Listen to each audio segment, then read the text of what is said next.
Hello, everybody. Welcome once again to the Tigers Baseball Podcast. I am your host, Chris Schulte. A little bit late this week. This recording taking place on Tuesday, May 31st, 2022.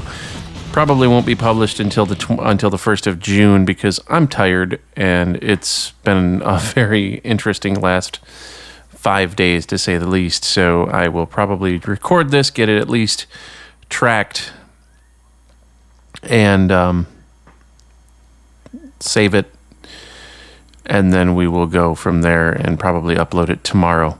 So that'll be that. And then you'll get another one from me on Sunday, so it'll seem like a very short time, which it will not be, but it will seem that way.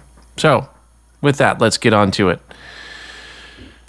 Let's start with the good news of the week. The Tigers have won 5 of their last 7, and all 5 of those wins are division wins. Now, mind you, those 2 losses are division losses as well. They are 7-13 in their division, 1-2 against Chicago, 2-1 against Kansas City, 3-2 against Cleveland, and 3-6 against Minnesota. This coming off of a split in a day-night doubleheader, which saw Detroit lose 8-2 in the first game and win 4-0 in the second.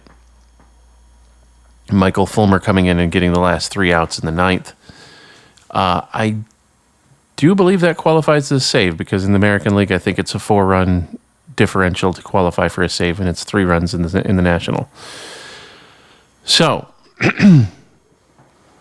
all that being said, to basically make the point that Detroit is playing better baseball. And this is what I expected from this team at the beginning of the year. The problem is it's taken them now 50 games to get to this point. They have finally... Well, it's 49 games. They are 1 win away from 20 wins for the year.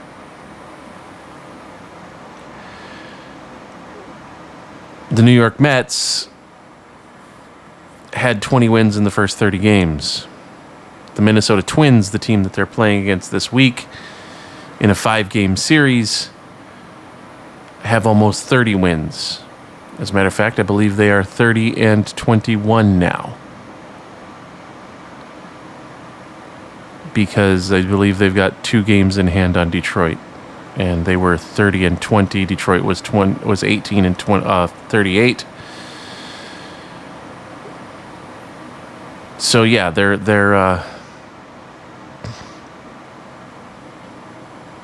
they've got 30 wins. They had 20 wins before Detroit even had 10 wins.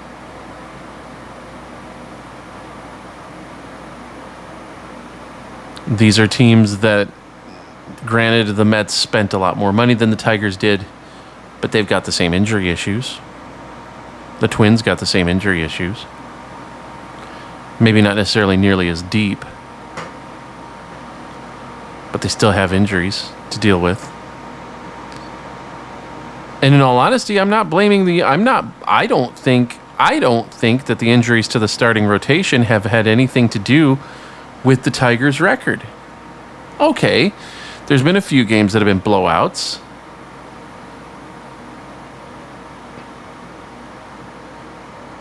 But you're going to get that no matter who you are. The Mets have been blown out. The White Sox have been blown out. The Twins have been blown out. The Yankees. You know, the Tampa Bay Rays, Toronto, St. Louis, the Dodgers. All of these teams have been... Every team gets wiped out at least 5 or 6 times in a season.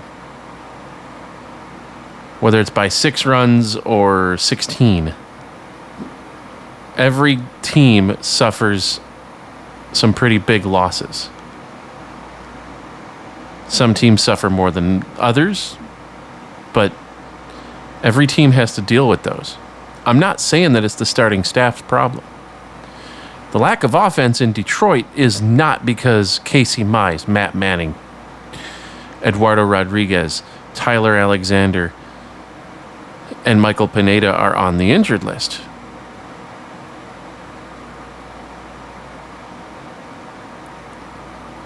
It's not because of that.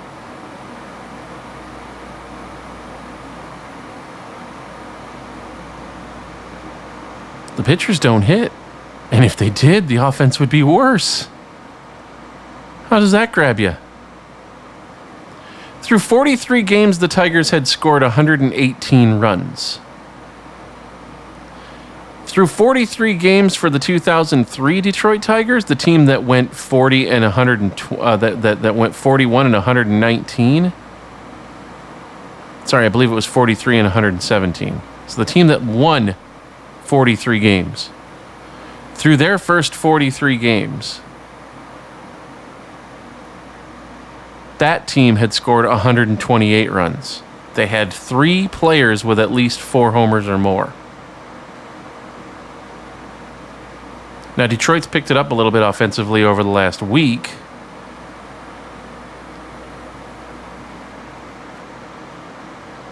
They scored 7 yesterday. They've scored 4.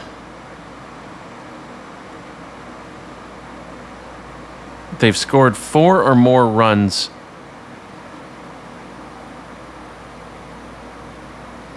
four times in the last 7 games. They beat Cleveland 4-3 on Thursday. They beat Minnesota 4-2 on Wednesday. They beat Cleveland. I believe they scored. I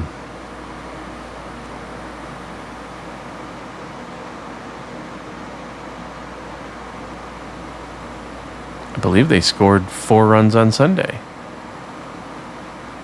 And of course, they scored 7 yesterday and 4 tonight. If you want to go back all the way to a week ago Sunday, they scored 4 against Cleveland at that day too.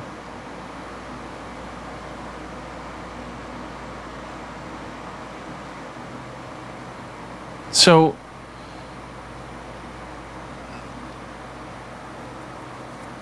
it's not that they can't. Oh, and they scored 4 in a loss on Monday to Minnesota.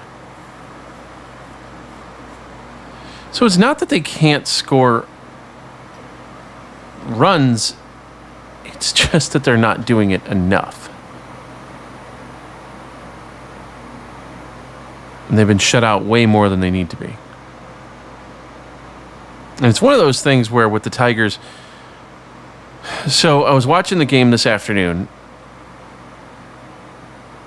And top of the first inning, Minnesota goes up 2-0. And it's almost as if when they do that, you just go, well, there goes this game. We might as well just chalk it up as a loss. When Detroit scores first, it's like, hey, we got a chance. But if the other team scores first, whether it's 1 or 2 or 12, you pretty much figure they've lost this game already. You pretty much figure, oh, the team's going to just mail it in. Now, last week against Cleveland, they didn't. They would score, Cleveland would tie it up, they'd score and go back ahead, Cleveland would tie it up, they'd score, go back ahead.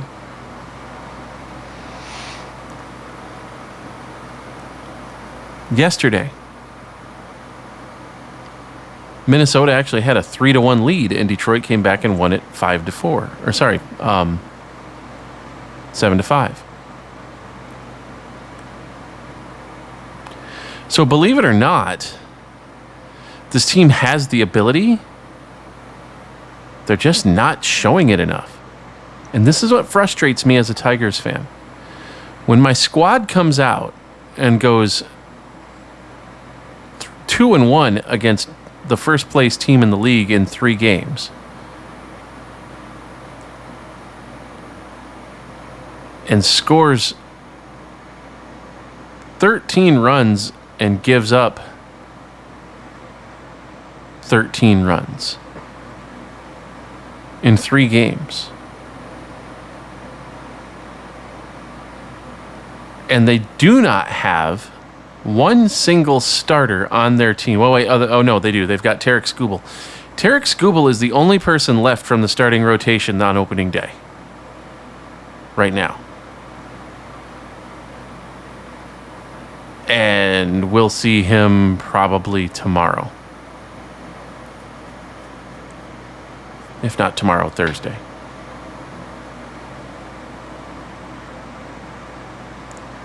Casey Mize, he's in Lakeland.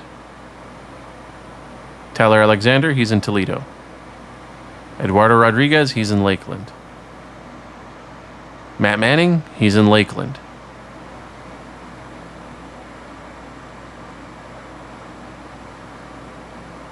I want to throw Michael Pineda in there. He's in Lakeland. Now, Pineda wasn't on the starting staff to open the season because of the fact that he had to build up his innings a little bit, so he went down to Toledo and did that.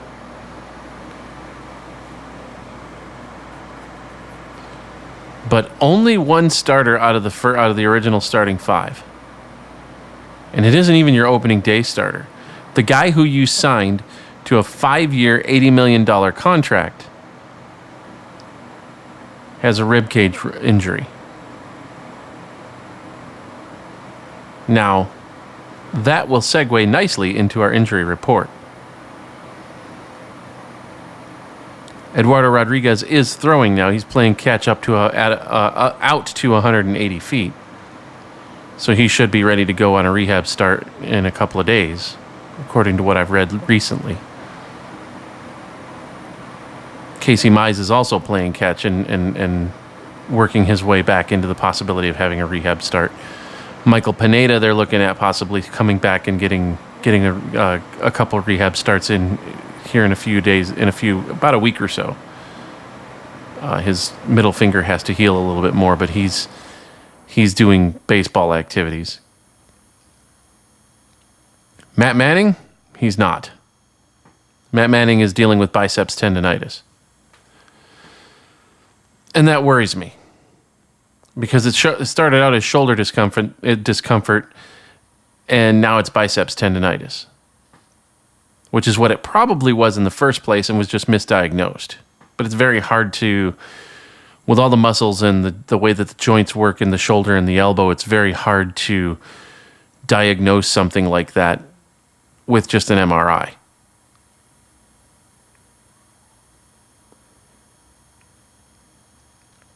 So he's not even playing catch. He's sitting back drinking beer and watching the Tigers lose. Tyler Alexander made a rehab start yesterday, I believe, or was supposed to anyway. Riley Green started his rehab assignment on Friday. He was at Single A Lakeland on Friday and is in Toledo Columbus right now with the Toledo Mud Hens. He went 1 for 4 yesterday. So we'll probably see him come back, well, earlier than later, more than likely. I was going to say mid to late June, but with what just happened Sunday, into yesterday, I would say that it's probably going to be a little bit sooner than that. Because Robbie Grossman went down on Sunday with neck spasms, and then yesterday he got treatment Sunday afternoon, and then yesterday he couldn't even move his neck at all. It was very tight. It was difficult for him to even turn his head. So he's on the 10-day injured list.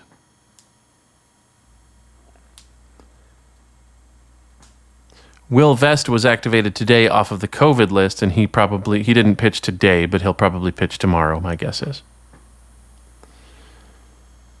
So Kody Clemens was called up yesterday to fill Robbie Grossman's spot. He played second base tonight.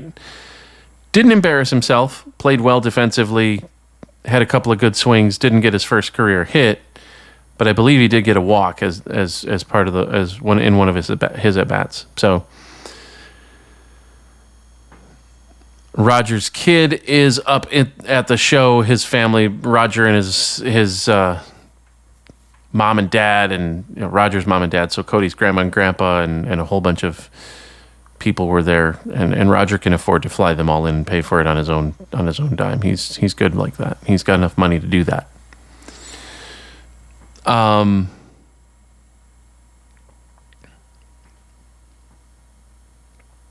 Victor Reyes hasn't started a rehab program yet. He's still working out in Lakeland.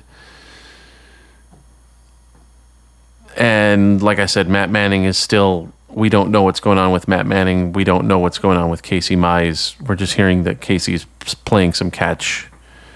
Jake Rogers is actually catching bullpen sessions.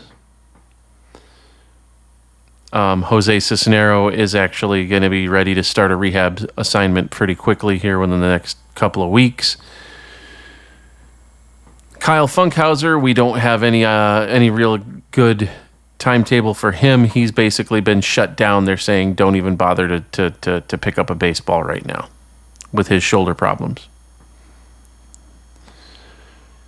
So that's pretty much everything that's going on the injury side of things. Miguel Cabrera did miss a couple of games with back tightness, but he was actually in there this afternoon and got a base hit. So he's clearly not going to spend any time on the injured list. So the Tigers, in activating Will Vest, optioned Drew Carlton back down to Toledo. So his time in the majors, although he pitched pretty well today, he can take that and build on that when he goes back down to Toledo. So there's that.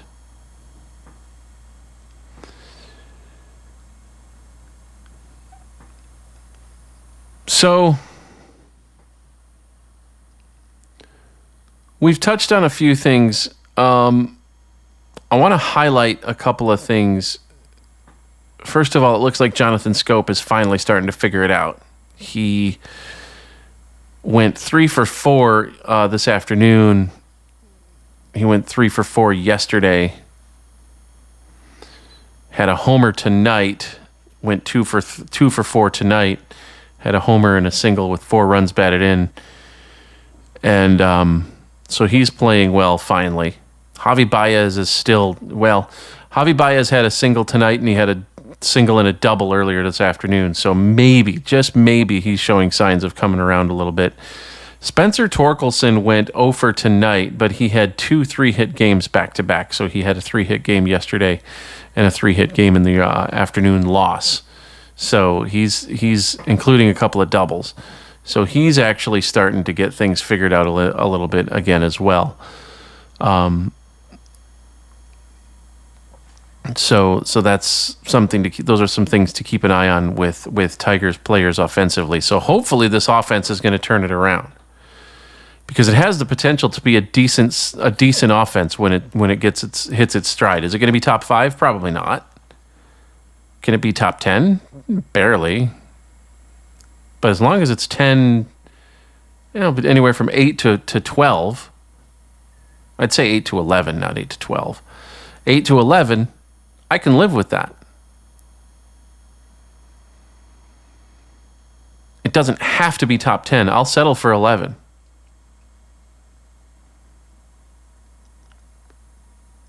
And then with the Tigers pitching, their bullpen, by the way, is number 2 in the American League.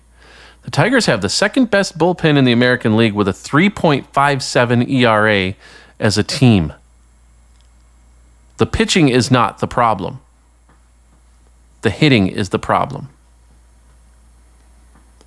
If they can get a few things turned around offensively, this team can actually be a force in this division to reckon with. Will they win it? Probably not. Will they finish second? Probably not. But will they make things difficult for the Twins and the White Sox? Oh, yeah. They can do that. Will they make the playoffs? Probably not. Will they make it difficult for those other playoff teams? Will they make those playoff teams feel some pressure? Yeah, they can do that. But they have to get things turned around, and they have to get things turned around starting now. 10:14 p.m. 8 notifications. Once they do that, everything will be fine.